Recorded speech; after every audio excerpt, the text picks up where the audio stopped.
আগুনের ভিডিও আছে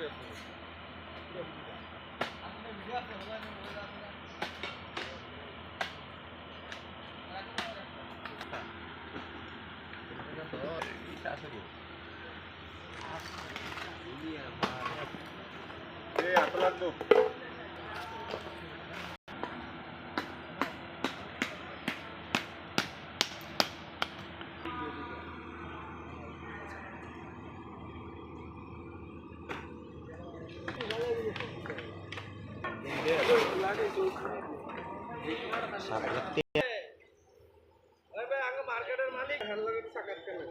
আমরা রাত্রে ঘুমিয়ে রইলাম। রওয়ার পরে দিয়ে আমার একজনে টেলিফোন করলো আর অনেক আওয়াজ বিকট আওয়াজ দিতেছে যেগুলো পুরাতন পরে দিয়া আওয়াজ এনে আইয়া দেখলাম এগুলো জ্বলতেছে। তারপরে আমরা ওই দেশে আশেপাশের মানুষ এসে এগুলো পানি দিয়ে নিবাইছে। ফায়ার সার্ভিস খবর করলাম, ফায়ার সার্ভিস আইতে দেরি, নিবানোর পরে ফায়ার সার্ভিস খবর করে আমরা কী অবস্থা। এরপরে আমরা মনে করলাম যে নিবান শেষ হয়ে গেছে গিয়া।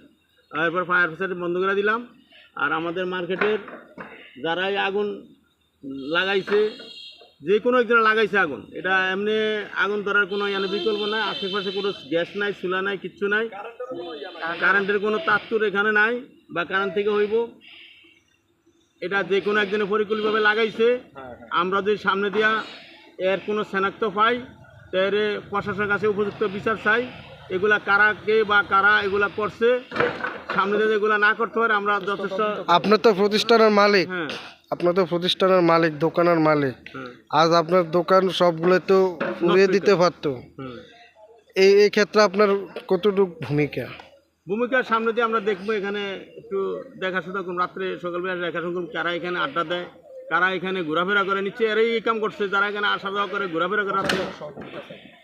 আর আমরা এই যে রাত্রে এখানে ফুলাইন আশেপাশে ঘোরাফেরা করে প্রশাসনের একটু সহযোগিতা চাই। অনেক ফুলাইন রাস্তাঘাটে ঘুরে রাত্রে 2টা 2টা বাজে এখানে ঘুরে। বাজারের নিরাপত্তার প্রয়োজন আছে কিনা? হ্যাঁ, বাজারের তো নিরাপত্তার দরকার আছে, কিন্তু আগে তো পুলিশে টল দিত, রাত্রে টল দিত, এখন আর এই সমস্ত গাড়ি দেখি নাই।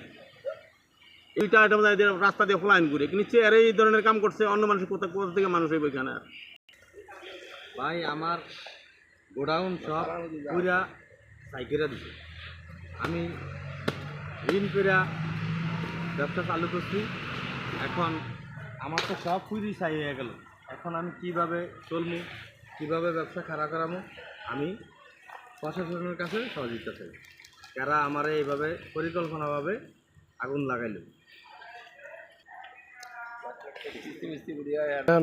টাকা ক্ষতি হয়েছে, এখন তো হিসাব কিতাব নেই।